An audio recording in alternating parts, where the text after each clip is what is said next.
Baik, tadi disampaikan terkait dengan politisasi SARA, politik identitas di Maluku. Yang jadi pertanyaan saya, Pak, bagaimana dampaknya terhadap polarisasi masyarakat, khususnya pemilih pemula, anak-anak yang baru punya hak memilih? Mereka ini kan sangat rentan ketika politisasi SARA ini terpapar oleh mereka. Bagaimana pandangan Bapak selaku akademisi melihat hal ini? Iya, memang kita sekarang di era disrupsi informasi ya. Informasi ini begitu liar. Kita ada di era di mana ada istilah era post-truth ya. Post-truth itu sebuah kebenaran yang diagung-agungkan berdasarkan bagaimana sebuah informasi itu selalu di-upload atau dipublikasikan. Jadi terkadang ada kebohongan atau informasi-informasi yang tidak benar, tapi karena selalu diulang-ulang, pada akhirnya itu akan menjadi sebuah kebenaran.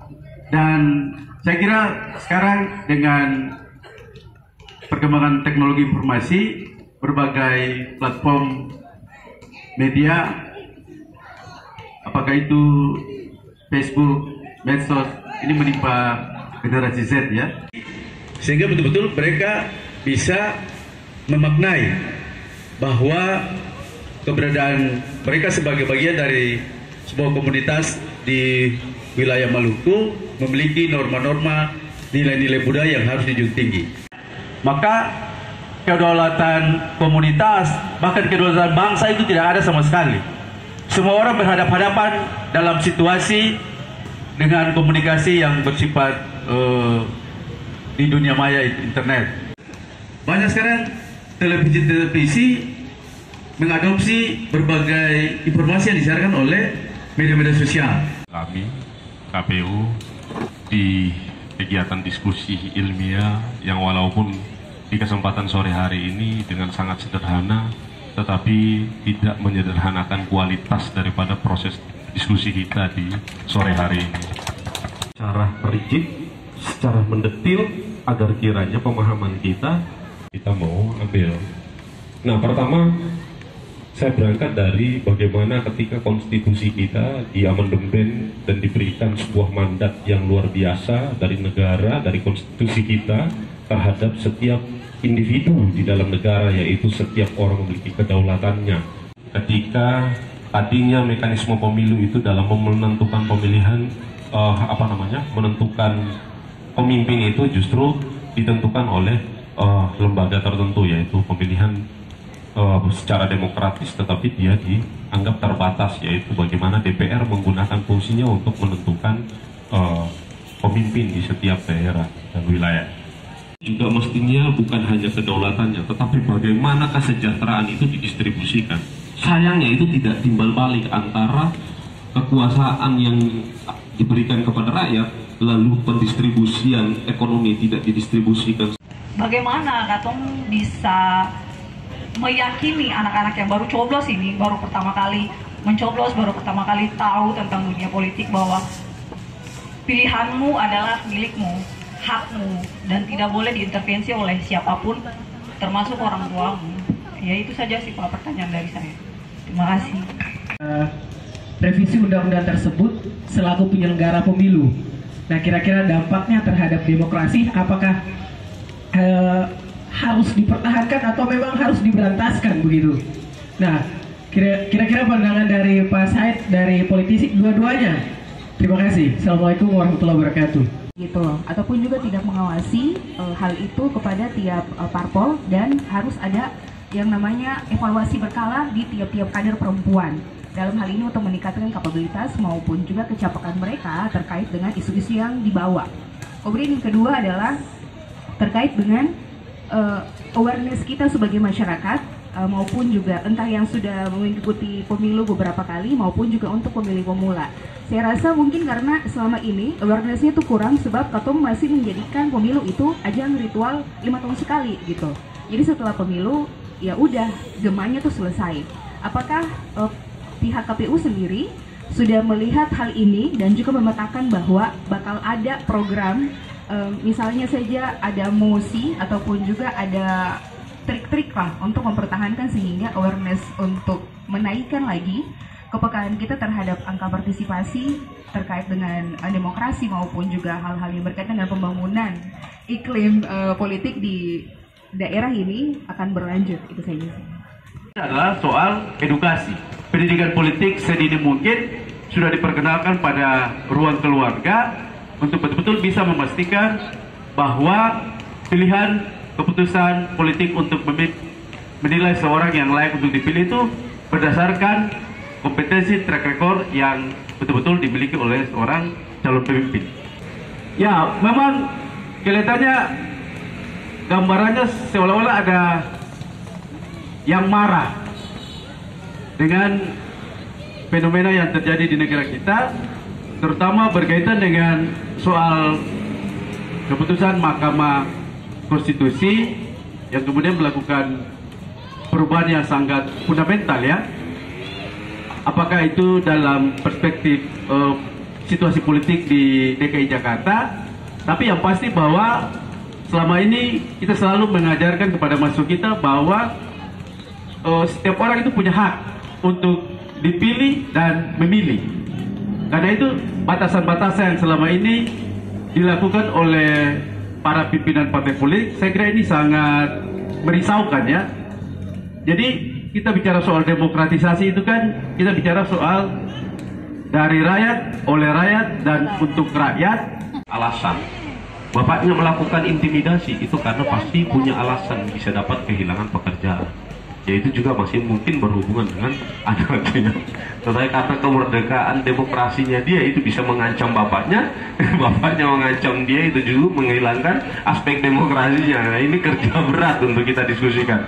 Nah, tapi kalau dari posisi perempuan, inilah pekerjaan berat kita juga dalam bagaimana mendorong perempuan sebenarnya. Perempuan yang aktivis tidak mau berpolitik, dalam arti bahwa tidak mau terlibat dalam praktek politik praksis di dalam pemilu, masuk di dalam partai politik. Perempuan yang kerjaan misalkan perkantoran tidak mungkin akan mengundurkan diri jadi misalkan di pemerintahan lalu masuk dalam dunia politik. Perempuan yang ibu rumah tangga yang tadinya mungkin karena suaminya akhirnya dia tidak mau dalam ruang politik. Tetapi apakah kita ini anti ataupun negara kita, regulasi kita membatasi aspek itu akhirnya mengganggu kuota 30%? Saya pikir tidak.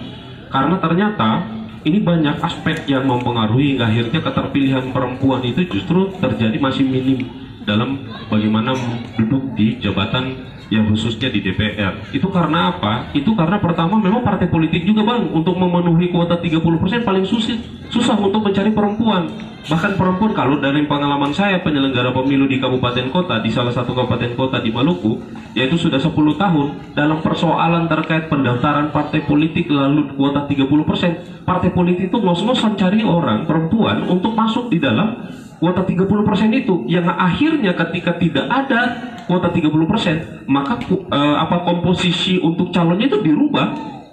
Ya tadinya mungkin di situ satu dapil ada 7 orang, taruhlah gitu. Karena tidak terpenuhi itu 30%, maka mereka kuotanya harus dikeluarkan laki-lakinya. Karena justru perempuannya yang tidak ada. Maka mempengaruhi dari tadinya kebutuhannya 7, itu justru mungkin ada 3 saja di daerah pemilihan itu. Nah ini sulitnya bagaimana mendorong. Maka tadi saya sampaikan bahwa memang ini kompleks terkait persoalan perempuan ini. Ya kalau perempuan jadi aktivis di YPPN ya bolehlah, tapi kalau misalkan aktifnya di mana tidak punya ada perspektif politik ya, ataupun misalkan ada perempuan yang betul-betul dalam dunia sosial dia mau bekerja secara aktivitas sosial tetapi itu menjadi nilai tersendiri dari kacamata politik untuk didorong masuk partai politik, dia juga pasti nggak mau. Kakak juga pasti nggak mau mungkin kalau untuk didorong jadi salah satu kader partai, mungkin saja karena sudah idealis di dalam pekerjaan-pekerjaan sebagai aktivis perempuan. Nah ini yang sulit. Nah kalau saya idealnya ya begitu, perempuan tetap menjadi alat yang kritis untuk tetap bagaimana mengkritisi laki-laki yang tidak pernah kritis. Wassalamualaikum warahmatullahi wabarakatuh. Mengakhiri kegiatan kita di hari ini, saya ingin berpesan kepada teman-teman semua bahwa memang kita sekarang diperhadapkan oleh sebuah situasi ya, Memang kalau biasanya kalau kajian-kajian yang akademis itu selalu mempertimbangkan aspek globalisasi ya, bahwa memang kita sekarang berada dalam lingkungan demokratis yang makin liberal. Saya kira tesis Fukuyama sudah menyatakan bahwa dalam bukunya The End of History, bahwa filsafat politik menunjukkan bahwa demokrasi akan memenangkan pertarungan ideologi yang kemudian melahirkan kapitalisme. Dan saya kira kapitalisme itu sudah ada di depan mata kita, bahwa adanya oligarki, adanya klientelisme, itu sudah terjadi di mata kita. Dan saya kira sebagai kelompok-kelompok terdidik, teman-teman civil society, ini tanggung jawab moral kita untuk menjaga bangsa ini, sehingga kedepannya bahwa demokratisasi yang bisa memberikan kebahagiaan bagi umat manusia itu bisa diwujudkan tanpa menimbulkan residu yang akan ditanggung oleh masyarakat kita. Saya kira mengakhiri ini saya izin pantun ya, boleh? Boleh. Cakep. Boleh, cakep.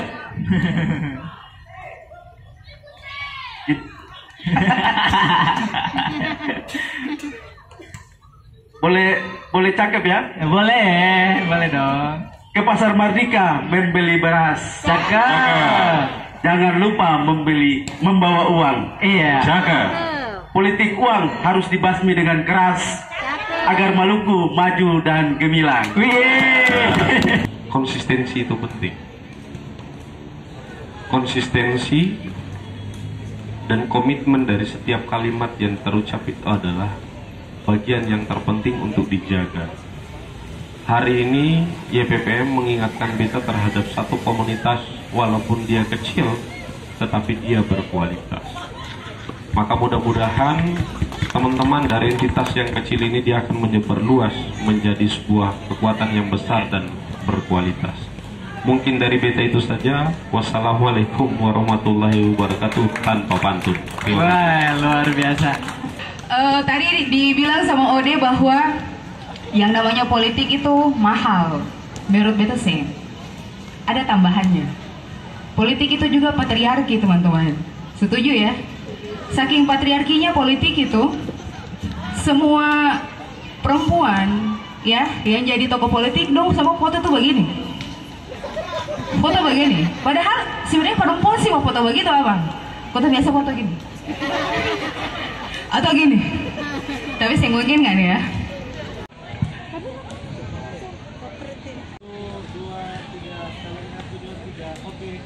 Puisi beta kerap menyapa cinta dengan kata-kata seperti ini. Di bab paling panjang dalam cinta, mungkin rindu adalah yang paling menyita waktu. Terlalu banyak setan berwajah malaikat tampil di segala tempat. Wajah-wajah lugu, manis, hasil editan berhias kata-kata indah. Di mana segala sesuatu ternyata mempunyai waktunya. Kita baru kan di HP. Sorry teman-teman. Kita punya judul Tikam Tombak Keadilan di Maluku. Sebut nama beta, akan terjawab beta laki-laki itu. Beta lahir dari titisan copitan Tulu Kabesi, berbaring pada daerah Thomas Matulesi laki-laki Kabaresi. Tumbuh karena adat, sebab beta laki-laki itu. Dalam perut ibu, beta menyanyi puisi. Lantas, bagaimana aku bisa bersekolah?